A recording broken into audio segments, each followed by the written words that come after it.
Hello friends, Mascha here. Welcome back to our Top Tarot Trumps series. Today's video marks us reaching the third septenary of the major arcana with 7 trumps to go if we count our today's arcana 15, the devil card, which will be the feature of this top tarot trumps throughout the centuries installment.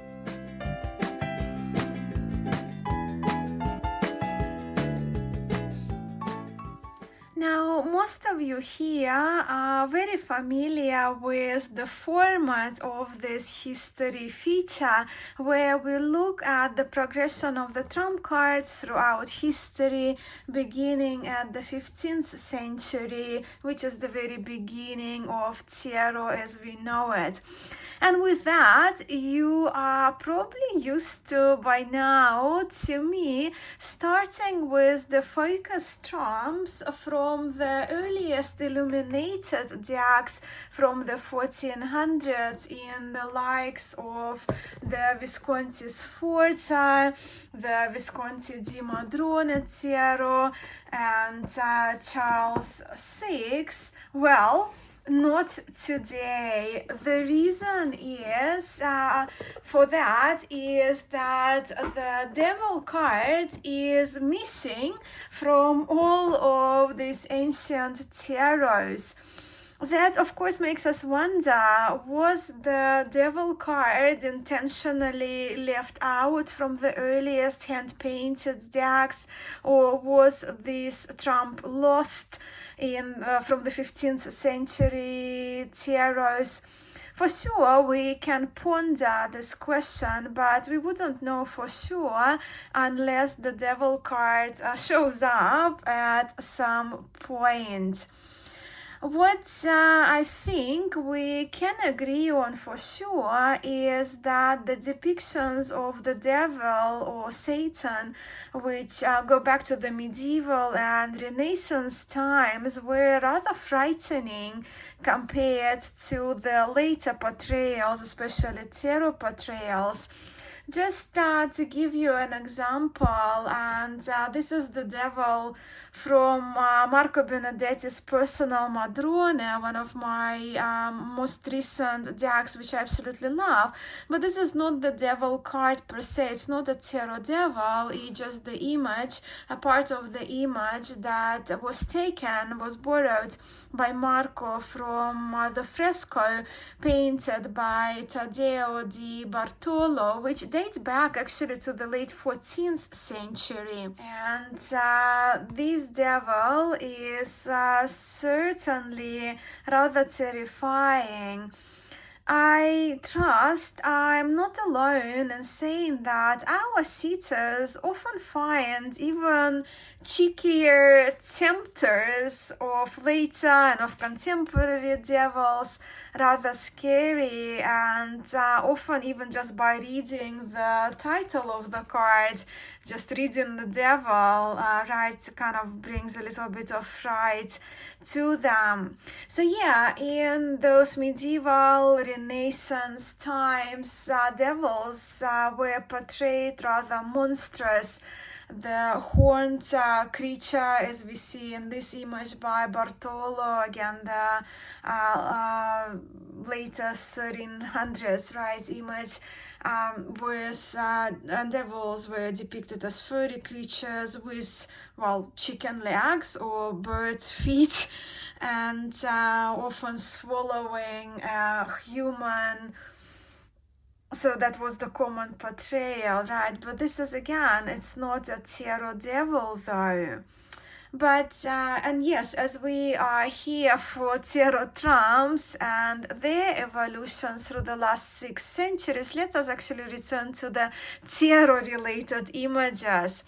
So, when it comes to the later 15th century depictions of the devil, the earliest we have is most likely to be from the Budapest sheets originating most likely in Ferrara, 15th century, later 15th century. So this is one of the earliest woodblock tarot sheets, right? That's what I mean by Budapest sheets. I guess we can say that this devil somewhat sets a template to how the future devils would be depicted in tarot. So in this image, we observe the horned devil with a face on his abdomen, with a trident that he's holding onto with one of his hands.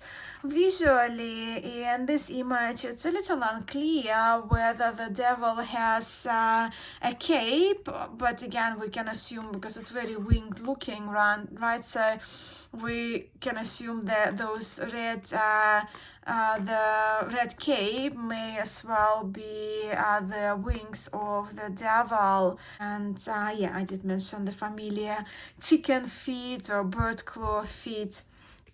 Then, in the slightly later, still 15th century, Rosenwald tarot, a trident, the horns, like goat-like horns, and the feet as bird claws are also present, only that this devil is hairy, and this one I like a lot.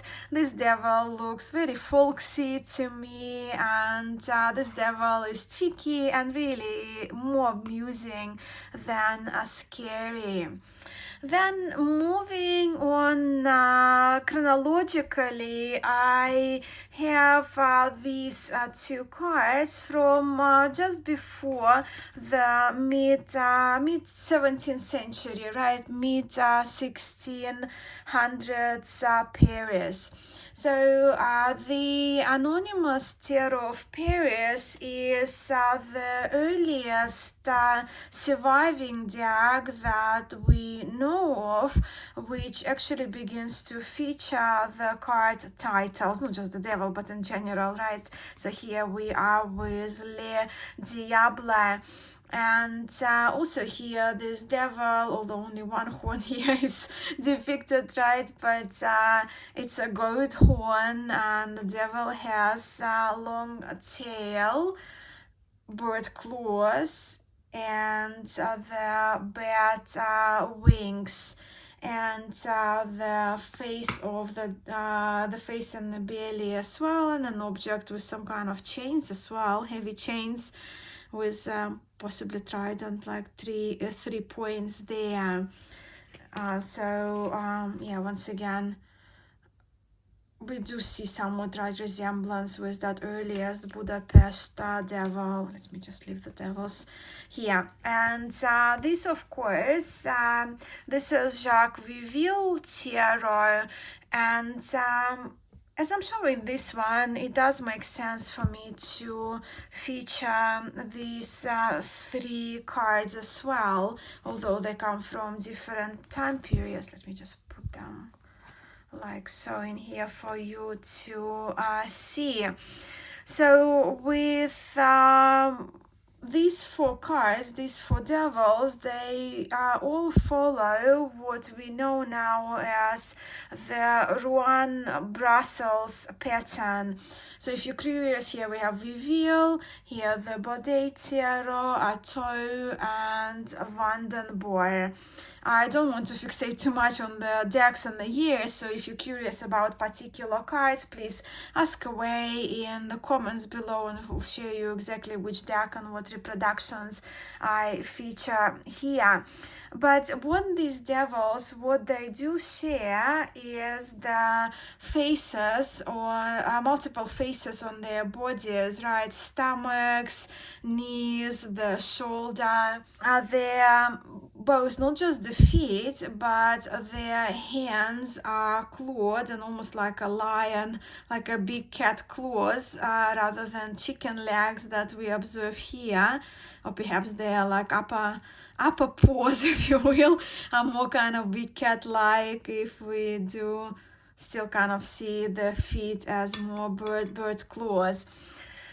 Yes, these four devils also they all four are walking over to the left, and they breathe out fire.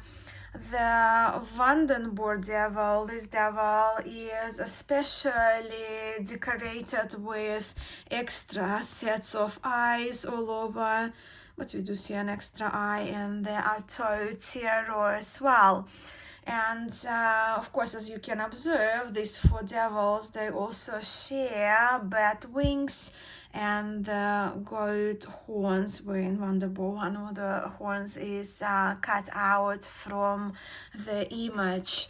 So they're the four Brussels Rouen patterns, right? So devils. But then with the Jean Noblet tarot from around the same period as the Anonymous Tarot of Paris and Jacques Viville tarot, mid-17th century, the new pattern emerges in the devil card.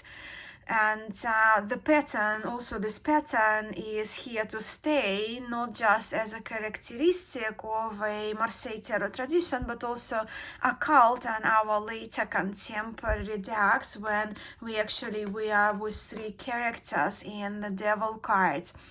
So yes, what has changed? Obviously, right? We are now presented with the devil standing on the elevated podium or pedestal of sorts for the devil to dominate from, over, again, new addition, the added imps. This new pattern that appeared with what we know as the Marseille tarot lineage. Bat wings stayed, and so did the bird claws for the feet, clawed feet, along with the face on the stomach of the devil. But the devil is now depicted with a rather human body, though, and as a hermaphrodite with male genitals, which are visible in the image, as something that we haven't seen in the previous images, unlike in the previous examples, and the female breasts. Let me now bring a few more examples of Arcanum 15 from Marseille tarots. So, have three cards for you here, and along with the patterns I have just mentioned, the Marseille tarot devils have their tongues out. And they are wearing a helmet, if you will, of sorts, and the earlier goat-like horns have now been replaced with antlers, the patterns that we also see in the imps in the Marseille Tarot Devil cards, and the imps have their hands behind their backs. Now, the devil also, as you can see in Tarot de Marseille, raises their right arm, right hand in the greeting gesture, as if they are saying hello to us as card readers, where a staff kind of with almost like hoovy top here in type 1 Tarot de Marseille, which evolves in into the torch, and type 2 is present in the other hand. So type 1 Tarot de Marseille faces in the belly, where in type 2 we do lose it. And that human-like hand in this particular one in Chausson Tarot becomes a claw. So yeah, this is Jean Dodal, this is Jean Payen 1743 version, and this is of course François Chausson Tarot. They are those representations I have for type 1 and type 2 Tarot de Marseille for today. Now let's have a look at a few Italian devils. So here we are with these three that I have prepared for this video. Michele Tarocchi, Minchiate, Fiorentina, so 17th century, 19th century, and later 19th century, what we know, the ancient Italian Tarot by Lo Scarabeo. Of course, this one is a version of Carlo della Rocca's tarot of later 1800s by Avondo brothers. So as we can see, unlike what we have seen in Tarot de Marseille, no minions in these three representations. And they are three devils with horns and a trident.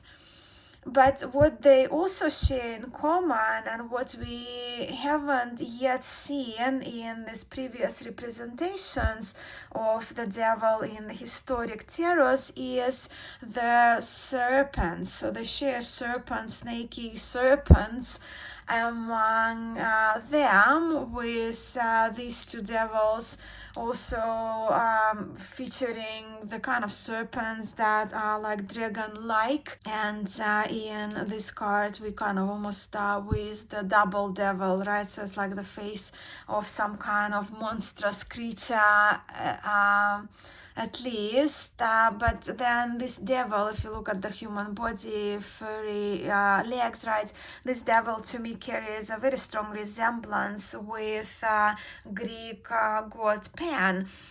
Interestingly, why I'm bringing the serpents in and the dragony-like creatures, right? In biblical references, the devil is not described as a horned human-like figure with perhaps chicken feet, bird claws, or hooves, but rather in the Bible, the devil, evil, is referred as a serpent or a dragon, which we see represented in these three cards. Then in the Piedmontese tarot, 19th century, which follows a Marseille tarot tradition, the devil, once again, as we see in Tarot de Marseille, shown with two imps, yet the trident, this Italian feature of a trident that we've seen in earlier decks as well, remains in this later 19th century, and we are back with the horns, perhaps antlers here. I guess we can decide for ourselves. Then the devil from the late 19th century, 1893, in IBD Giovanni Vacchetta tarot is rather different, isn't it?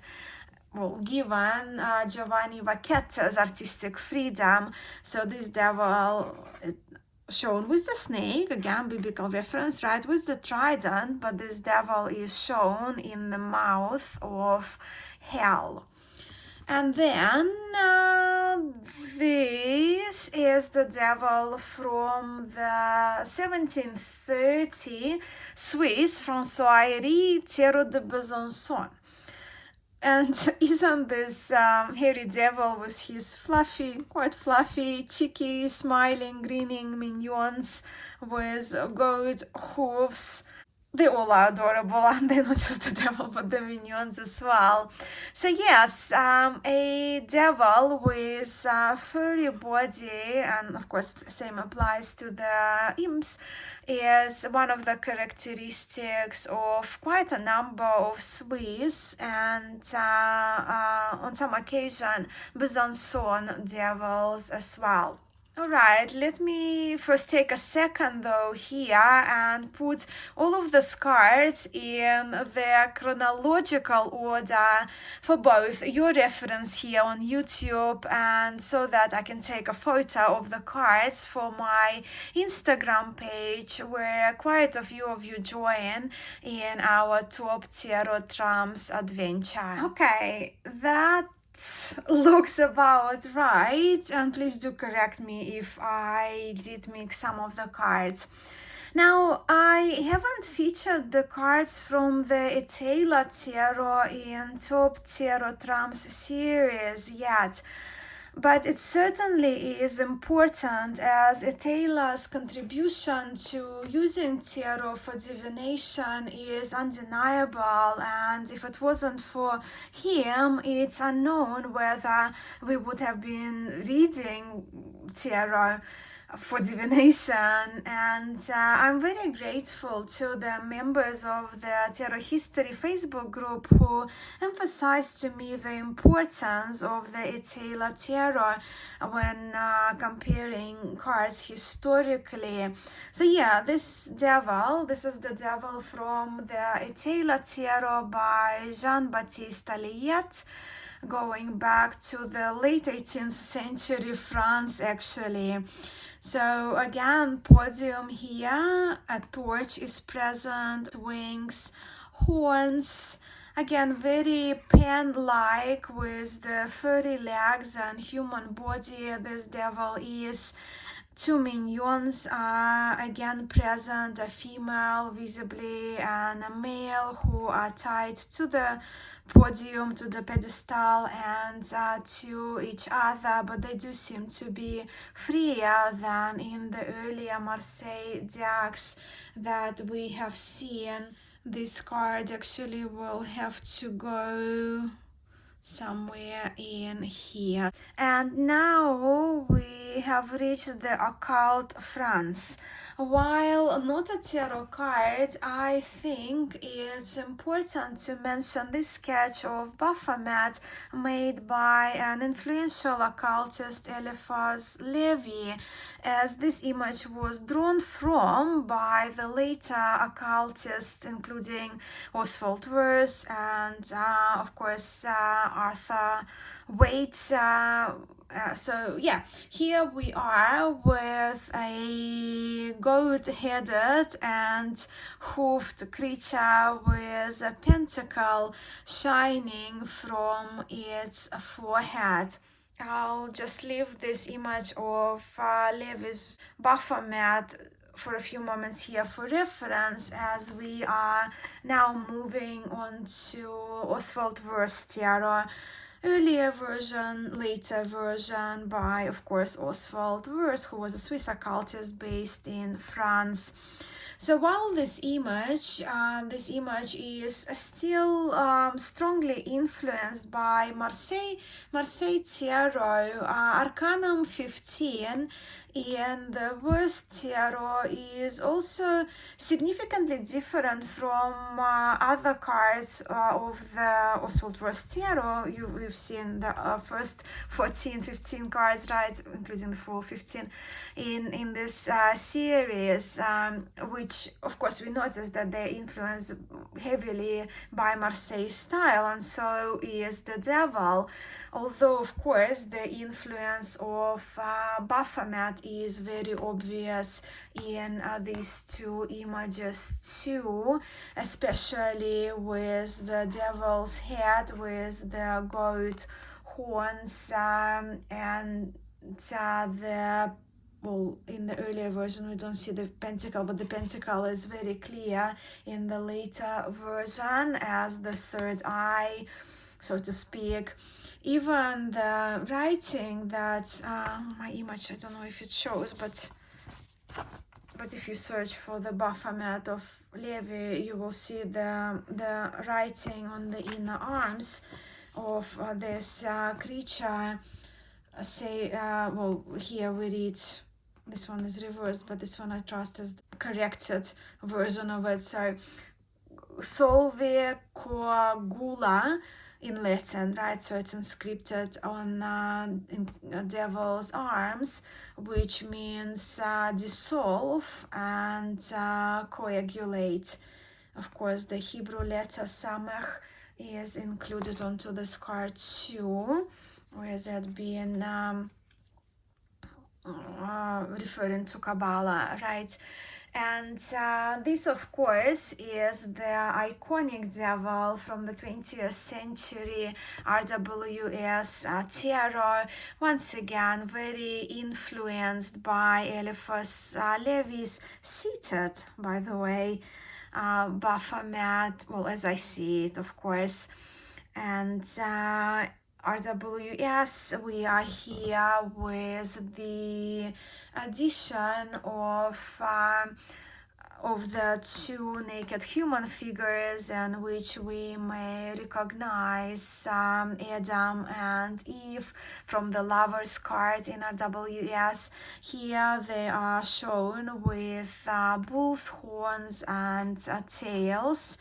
We observe here the grapes on the tail of the female and the flame at the end of the male's tail, which this devil visibly is igniting in this image.